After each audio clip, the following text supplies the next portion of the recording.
1 month after the Varani defeat, the meeting room looked very different. The large table had been replaced with a circular one. The walls displayed images of Earth and the 12 worlds the Varani had conquered. Flags and symbols from all 13 species hung side by side. Dr. June had returned to his role as lead diplomat. He sat at the table reviewing documents when Admiral Tay entered the room. "Ready for today?" she asked, taking a seat beside him. Dr. June nodded. "The final treaty is prepared. All parties have agreed to the terms." Admiral Tay looked at the empty chairs around the table. "Will all 12 species send representatives?" "Yes," Dr. June said. "Many are traveling on our ship since the Varani never allowed them to develop their own space travel technology." The door opened, and Sue walked in carrying several tablets. Behind her came a surprising figure, Grand Emissary Croth. He moved slowly, his once proud posture now humbled. "The Varani delegation has arrived," Sue announced. Dr. June stood to greet them. "Grand Emissary, thank you for coming." Croth gave a small bow, something no human had seen a Varani do before. "I am no longer Grand Emissary," he said quietly. "The Dominion hasn't changed its leadership structure." He stepped aside to reveal a younger Varani who had been standing behind him. This one was smaller, with lighter gray skin. "This is Do-hyun," Croth explained. "He will represent the Varani people in these negotiations." Do-hyun stepped forward and bowed deeply to the humans. "Thank you for allowing me to be here," he said, his voice softer than Croth's had been. Dr. June gestured to the table. "Please, be seated. The others will arrive shortly." As they took their places, Do-hyun looked around nervously. "This is the first time representatives from all 13 species will be in the same room," he said. "Many have reason to hate the Varani." "That's why this meeting is so important," Dr. June said kindly. "We need to build a new future based on understanding, not fear or hatred." Over the next hour, the room filled with representatives from the 12 formerly enslaved species. They were diverse in appearance, some tall with multiple limbs, others small with iridescent skin, some looking almost human while others were completely alien. Each delegation approached the Varani representatives cautiously. Old fears ran deep. But when they saw Croth sitting quietly and Do-hyun speaking respectfully, some of the tension eased. Once everyone was seated, Dr. June stood to address the gathering. "Thank you all for coming. Today marks a new beginning for all our peoples." He activated a holographic display showing the treaty. "This document establishes the Galactic Cooperation Agreement. It guarantees freedom for all species, prevents any one civilization from dominating others, and creates a council where all voices will be heard equally." Do-hyun rose next. Many eyes watched him with suspicion. "On behalf of the Varani, I wish to formally apologize," he began. His voice trembled slightly but grew stronger as he continued. "For generations we believed strength meant domination. We were wrong." He looked around the room. "Many of you don't know this, but I once served as a junior diplomat. I argued that we should approach other species with respect rather than demands. I was ignored and demoted for my views." Do-hyun turned to Dr. June and Admiral Tay. "What humans showed us was revolutionary for my people. They proved that being diplomatic and polite was not weakness. It was wisdom, and when necessary, they showed strength without cruelty." Murmurs spread through the room as the other species considered his words. A representative from one of the longest enslaved species spoke up. "Why should we trust the Varani now? How do we know this isn't another trick?" Do-hyun nodded. "A fair question.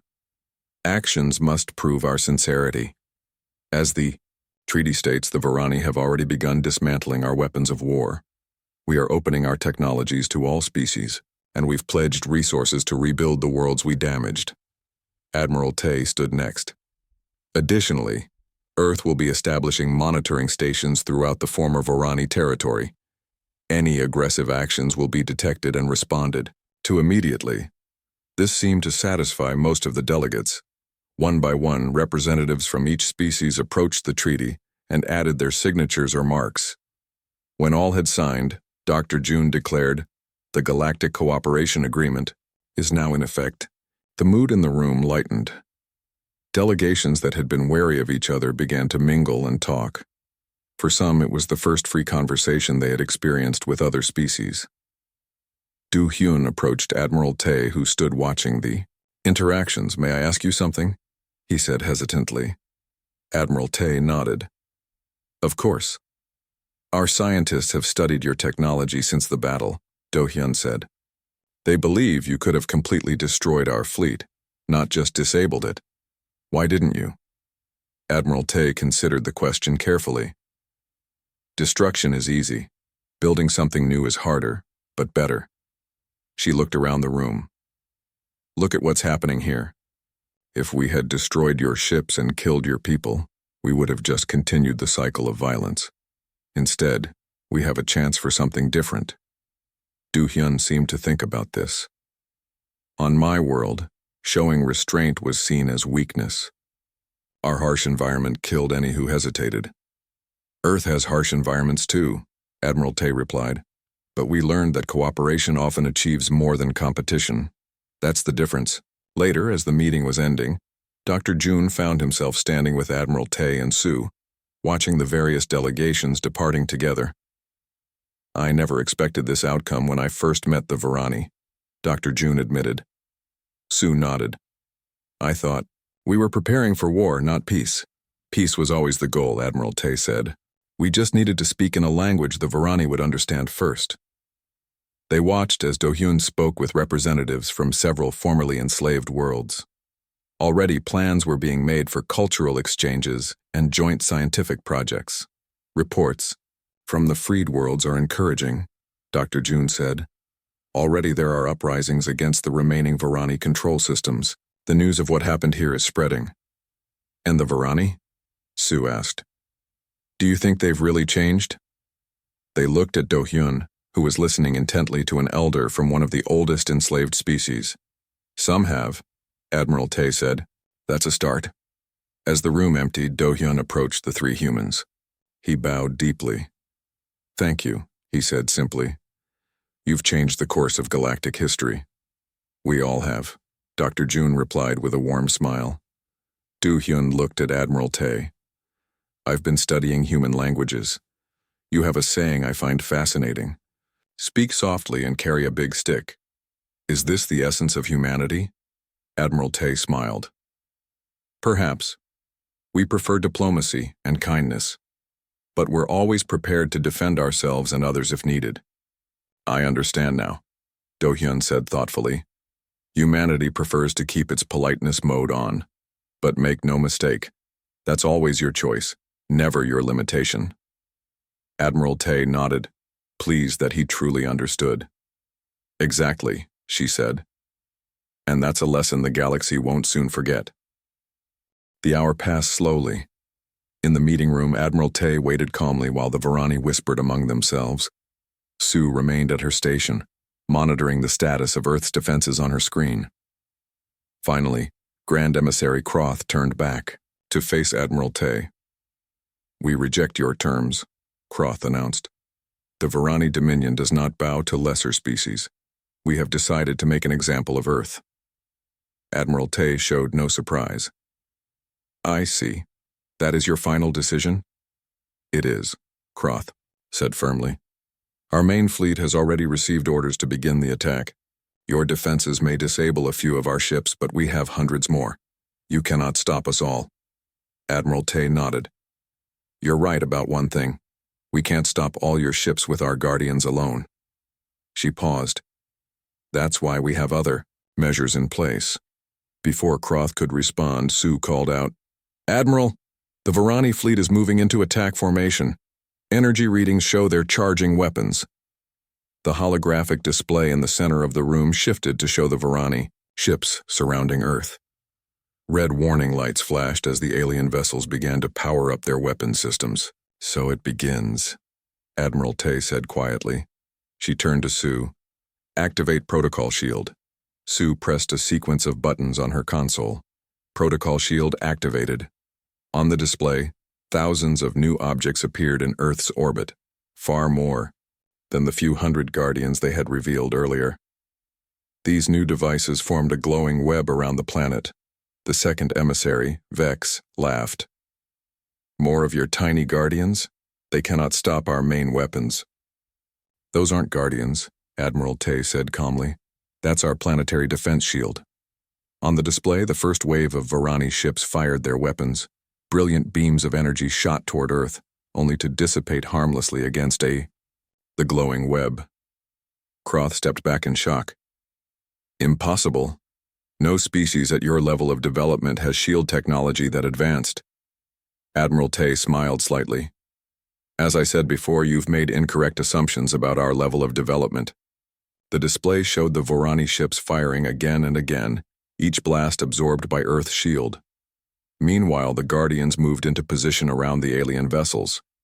Admiral, Sue reported, all Varani ships have expended their first attack cycle. Their weapons need to recharge. Shield integrity at 97%. Admiral Tay nodded. Begin countermeasures. Across the solar system, the Guardians activated. Small but powerful energy pulses shot from each device, precisely targeting the weak points in the Varani ship's defenses. One by one, the alien vessels began to lose power. Croth watched in horror as his fleet's lights flickered and died. What have you done? Electromagnetic pulse technology, Sue explained, unable to hide her pride. Targeted specifically to the frequency that disrupts your ship's power systems. On the display, nearly half the Varani fleet was now dark and drifting. The rest were frantically trying to adjust their shields, but the Guardians simply changed their attack frequency and response. How? Croth demanded. How does a species like yours have this level of technology? You were supposed to be primitive. Admiral Tay walked to the window where she could see the real sky outside. A faint shimmer was visible, Earth's shield catching the sunlight. We've been watching the stars for generations, she said. Listening, preparing. We hoped first contact would be peaceful, but we weren't naive. She turned back to face the Grand Emissary. Humanity has a unique quality that you failed to understand. We can be both deeply peaceful and incredibly fierce. When threatened, you saw only one side of us. On the display, Earth's defenses continued their work. More Varani ships went dark. The few that remained operational were now retreating, trying desperately to escape the Guardians. Admiral, Sue called out. Varani command ship detected exiting hyperspace at the edge of the solar system. It's massive, at least 5 times, larger than any of their other vessels. The display shifted to show an enormous Varani ship. Unlike the others, this one was not sleek and intimidating, but heavily armored and bristling with weapons. The Dominion's will, Croth said, his voice filled with renewed confidence. Our supreme command vessel. It carries enough firepower to destroy your entire planet, shield or no shield. Admiral Tay studied the new ship carefully. Sue, analysis. Sue's fingers flew across her console. Heavy armor, advanced shielding. Multiple weapon systems. Our Guardians won't be effective against it. For the first time, worry crossed Admiral Tay's face, but it lasted only a moment before she straightened her shoulders. Activate Earth Fleet, she ordered. Sue looked up in surprise. Are you sure?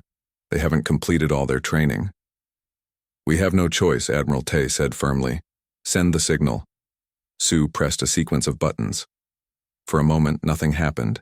Then, on the display, new signals appeared from behind the moon. 5 sleek ships emerged, smaller than the Varani vessels but clearly built for speed and maneuverability.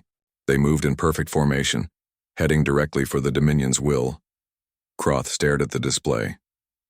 What are those? Earth's first deep space battlecruisers, Admiral Tay said with pride. We've been building them in secret for 15 years. The second emissary, Vex, shook his head in disbelief. This cannot be. Your species barely has space stations. You cannot have battlecruisers. And yet, there they are, Admiral Tay replied. She touched her earpiece. This is Admiral Tay to Earth Fleet. You are cleared to engage. Remember your training. The Earth ships accelerated toward the Dominion's will. The massive Varani command ship fired, but the human vessels split apart, moving too quickly to be hit. They circled the alien ship, firing precise, targeted shots at specific points on its hull. Sue watched the data streaming across her screen. They're targeting the junction points in the Varani armor, exactly where we discovered the weaknesses. The battle was quick but intense. The Dominion's will fired its massive weapons, but the Earth ships were too fast, too agile. Meanwhile, their targeted strikes were causing visible damage to the Varani command ship. Finally, a critical hit caused the Dominion's will's main engines to flare and then die. The massive ship began to drift. Earth Fleet reports the command. Ship has been disabled, Sue announced. All Varani weapon systems are offline. Life support remains functional. Admiral Tay nodded. Tell the fleet to maintain position but hold fire. She turned to face Grand Emissary Croth, who stood frozen, staring at the display in shock. Now, Admiral Tay said quietly, I believe it's time to discuss those terms again. Croth's 4 eyes blinked rapidly. How? How did a primitive species like yours develop such technology? Such tactics? Such weapons? Admiral Tay's expression was serious but not unkind. We weren't weak, Grand Emissary. We were being polite. There's a difference. She gestured to the seats at the table. Shall we begin negotiations again? This time as equals? Croth looked at the display showing his defeated fleet, then slowly sank into a chair. The Varani Dominion has never been defeated, he said, his voice hollow. There's a first time for everything, Admiral Tay replied as she took her seat across from him. Now, about those 12 species you've enslaved. The same meeting room had been prepared for the Varani's return. This time, however, Dr. June was not standing at the front of the room. Instead, Admiral Tay waited, wearing her full military dress uniform. She stood straight, her face calm, but not smiling. Behind her, Sue worked quietly at a small computer station.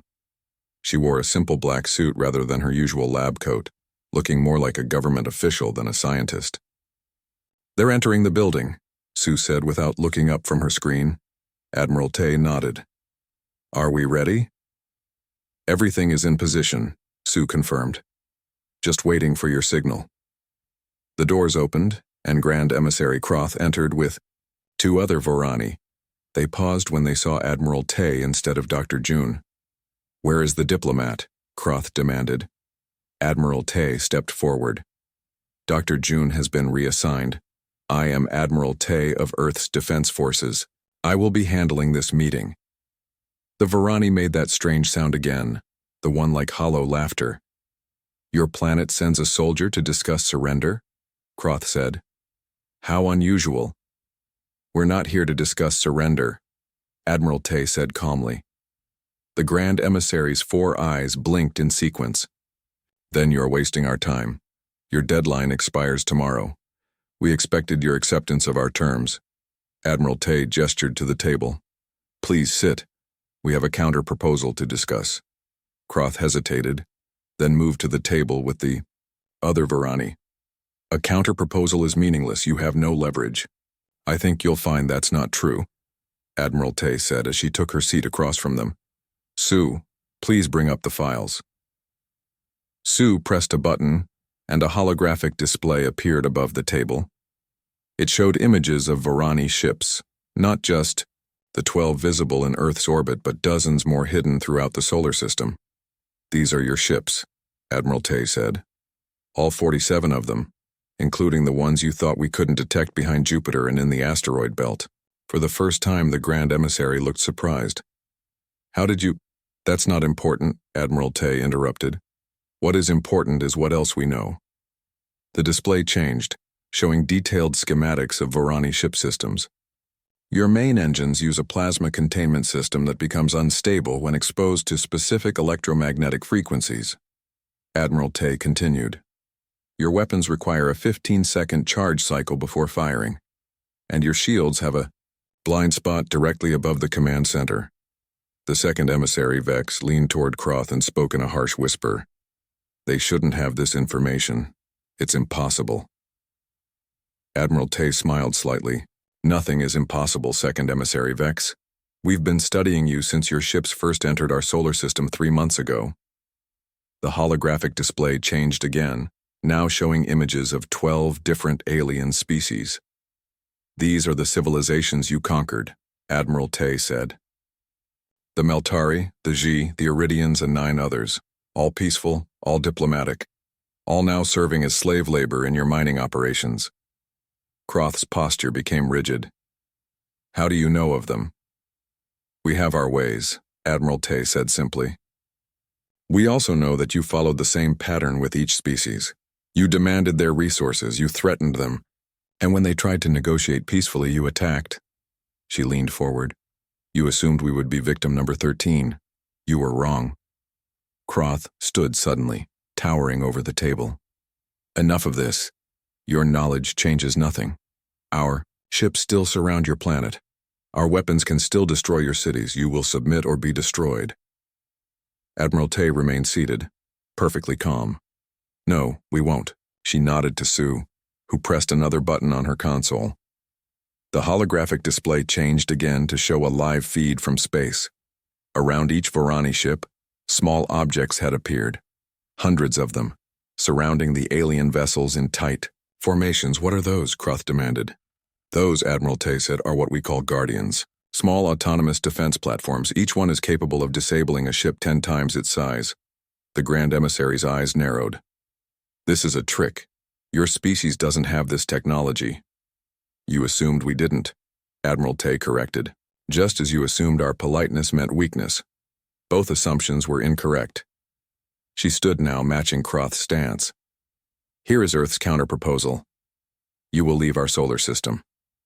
You will free the 12 species you've enslaved, and you will never return. Kroth made a harsh sound.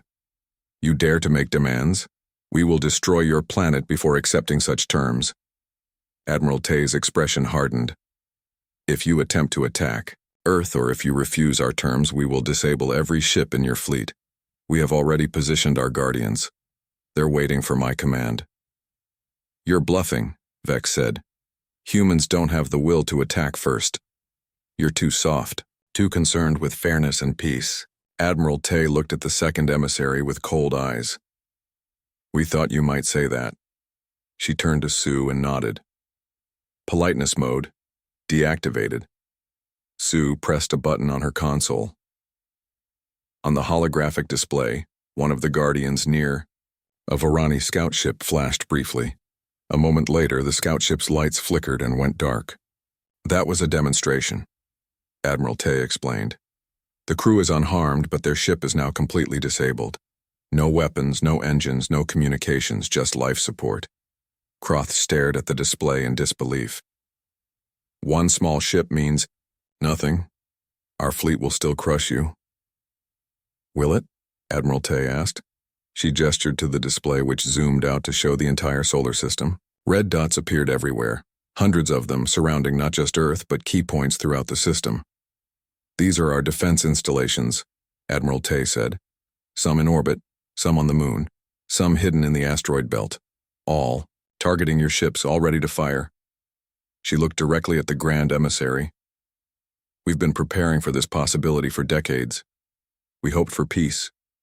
We tried diplomacy, but we were never helpless. The room fell silent. The Varani looked at each other, their confidence clearly shaken. How? Kroth finally asked. How did a species that spends so much time on politeness and protocol develop such weapons in secret? Admiral Tay's expression softened slightly. Because politeness is a choice, Grand Emissary. It's not our nature. It's our preference. There's a difference. She walked around the table until she stood directly in front of Kroth. Humans have fought countless wars among ourselves. We've developed terrible weapons. We've caused unimaginable destruction.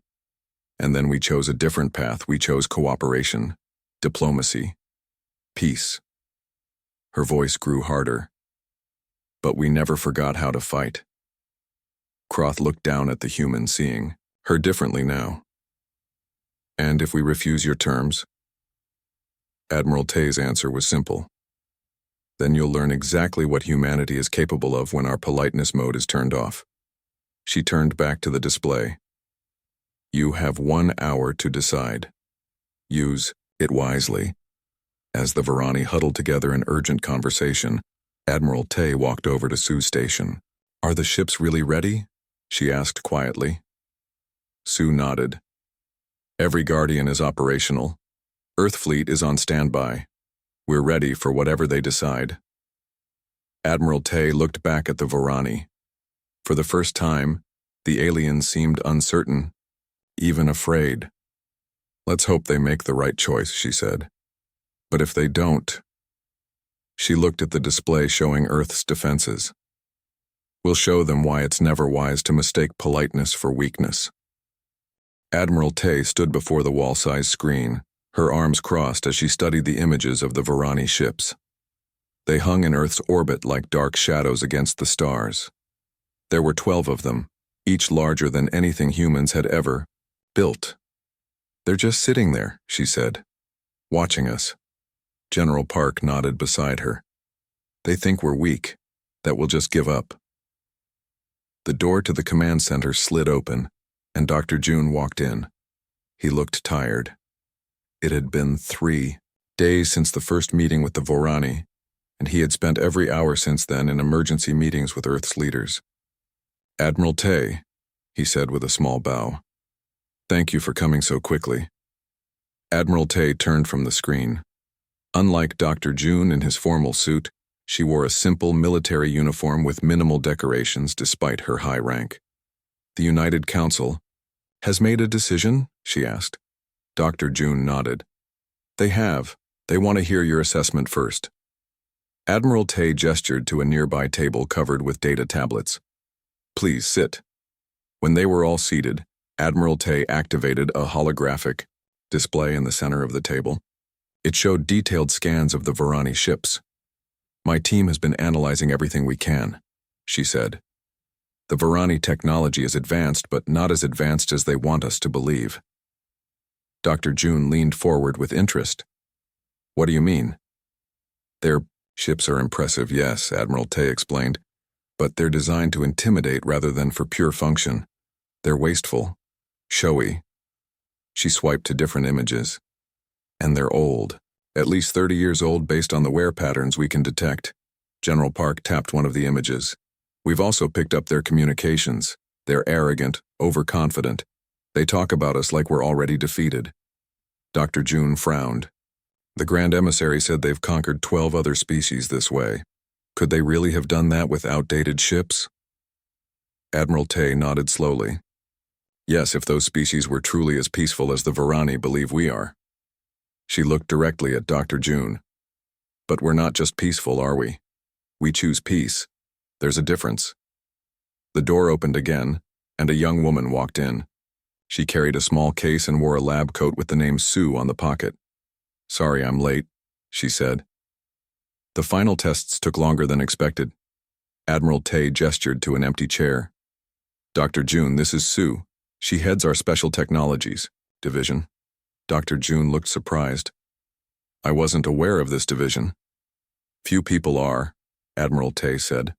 For the past 15 years, we've been developing technologies specifically for this scenario. What scenario? Dr. June asked. Hostile first contact, Sue said simply as she placed her case on the table. Ever since we started sending signals into space, some of us were concerned about who might answer. Dr. June looked at the case. And what have you developed? Sue opened the case. Inside was what looked like a small metal sphere no bigger than a golf ball. This, she said, is Project Daedalus. Dr. June stared at the small ball. This is going to save Earth from the Varani threat? Suo smiled slightly. This is just the control unit. The real system is already in place. Admiral Tay tapped on her tablet and the hologram changed to show Earth's orbit. Hundreds of small dots appeared, surrounding the planet in a net-like pattern. These are satellites we've been quietly putting in orbit for the past decade, Admiral Tay explained. Officially, they're for weather monitoring and communications. Unofficially, they're weapons? Dr. June asked, looking troubled.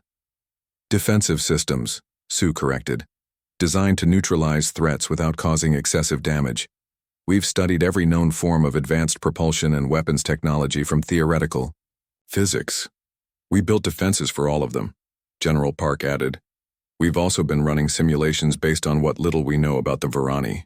We think we can disable their ships without destroying them. Dr. June was silent for a long moment.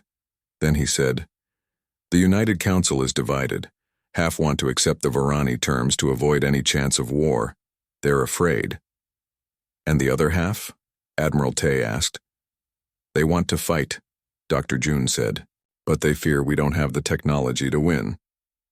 Admiral Tay stood up and walked back to the large screen showing the Varani ships. "The truth is we don't know for certain if we can defeat them. But I do know this, if we surrender, we'll never be free again." She turned to face the others. "The Varani have made a critical mistake.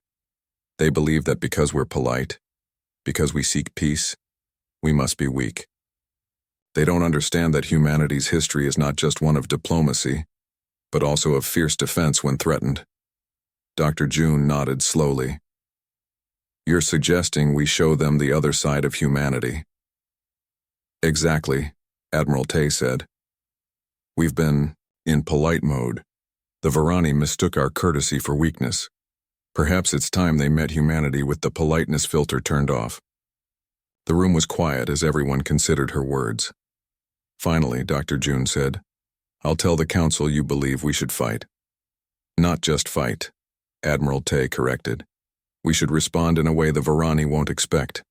A way that shows them exactly who they're dealing with."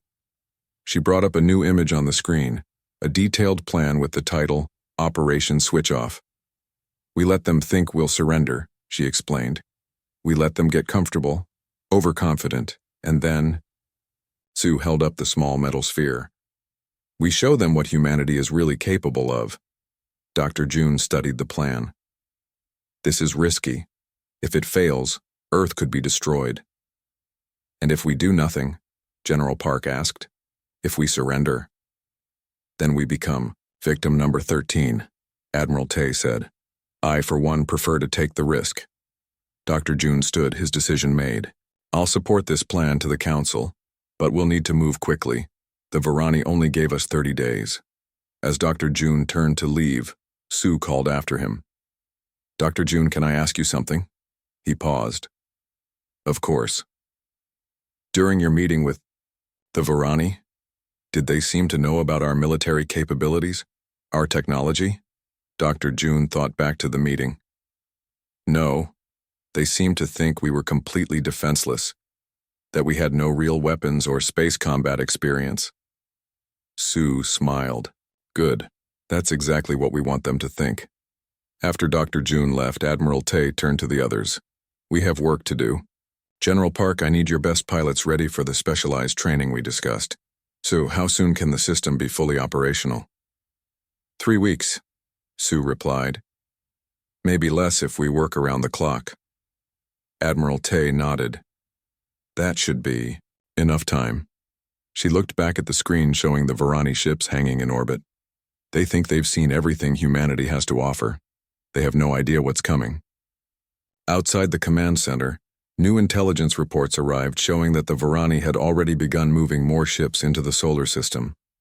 They were positioning for an invasion, completely convinced that humans would be easy prey. They were about to learn how wrong they were. The large meeting room was silent except for the soft hum of air filters. Dr. June stood tall, his hands folded neatly in front of him. He had prepared for this moment his entire life. As Earth's top expert in communication and cultural studies, he had been chosen to lead humanity's first official meeting with an alien species. "They're arriving," whispered his assistant. Dr. June nodded but kept his eyes on the large doors at the end of the room.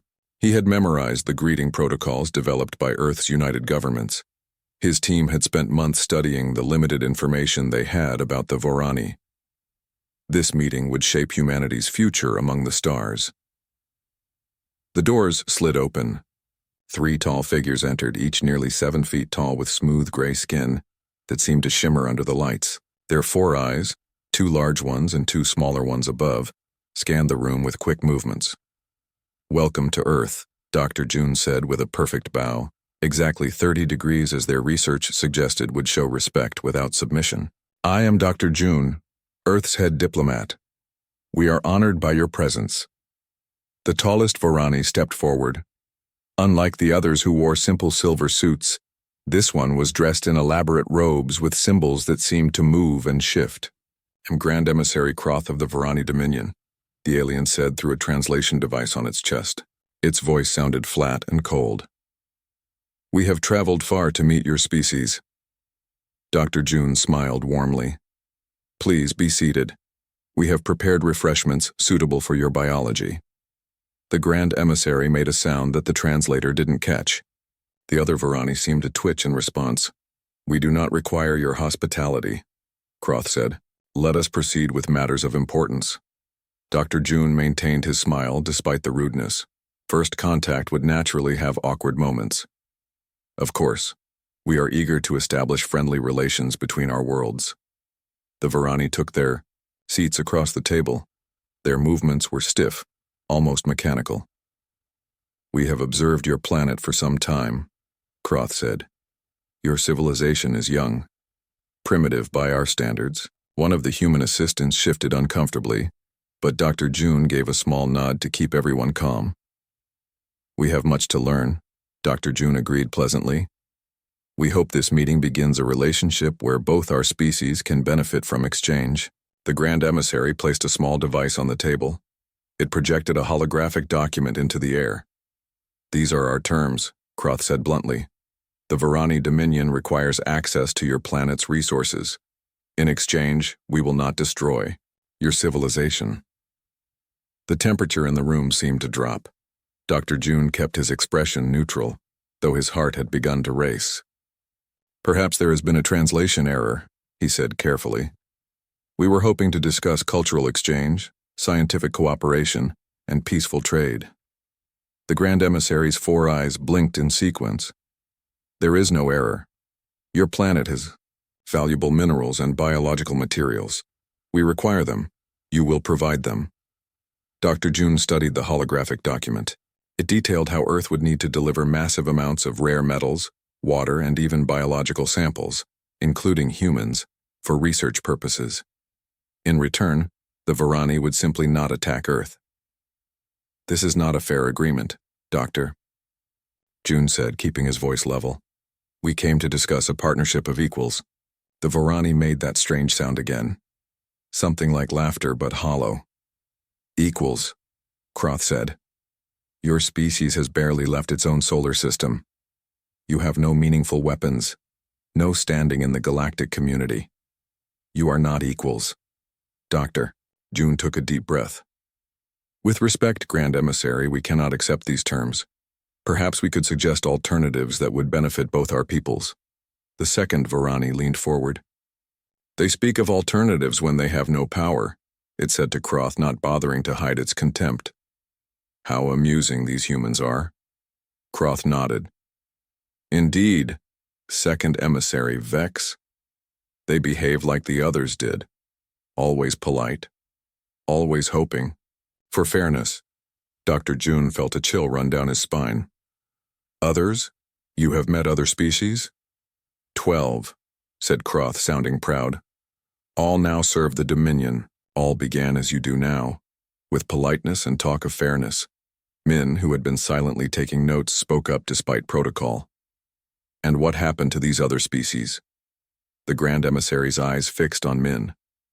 Those who accepted our terms serve us still. Those who refused no longer exist.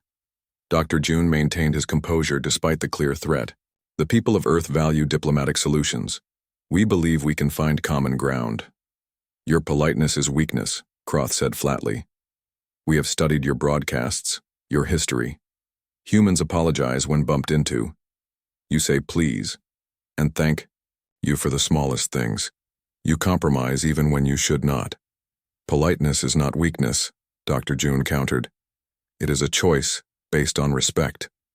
The Grand Emissary stood suddenly, towering over the humans. No, it is the behavior of prey. The strong take what they need, the weak ask permission. Dr. June also stood, though he was much shorter than the alien. Earth respectfully disagrees with your assessment, Grand Emissary. Croth made a dismissive gesture. Your disagreement is noted and irrelevant. You have 30 of your Earth days to accept our terms. After that, we will take what we need regardless of your answer. And if we cannot accept these terms? Dr. June asked. Then we will do what we have done 12 times before, Croth said. Your major cities will be destroyed as examples. Your resistance will be crushed. Those who survive will serve the Dominion. The meeting room fell completely silent. Even the hum of the air filters seemed to pause. Dr. June straightened his back. We will present your terms to Earth's United Council, Grand Emissary. We request time for proper consideration. 30 days, repeated Croth. Not 1 day more. The Varani turned to leave without any farewell. At the door, the Grand Emissary paused and looked back. Your politeness will be your downfall, humans. It always is. After the aliens left, Min collapsed into her chair. Dr. June, they're going to attack us no matter what we do, aren't they? Dr. June looked at the door where the Varani had exited. For the first time, his diplomatic mask slipped, showing a flash of something hard and determined in his eyes. Contact Admiral Tay, he said quietly. Tell her to initiate Protocol Omega. The military contingency? Min asked, surprised. But you've always said diplomacy is the answer. I have, Dr. June agreed, and it still might be. But the Admiral once told me something important. Diplomacy works best when backed by strength. He turned to look at his team, his expression now serious. The Varani have badly misunderstood something fundamental about humanity, he said. They think our politeness is all we are. They think it means we're weak. He straightened his tie with steady hands. It seems they need to learn that humanity has simply been in polite mode, and that mode can be turned off.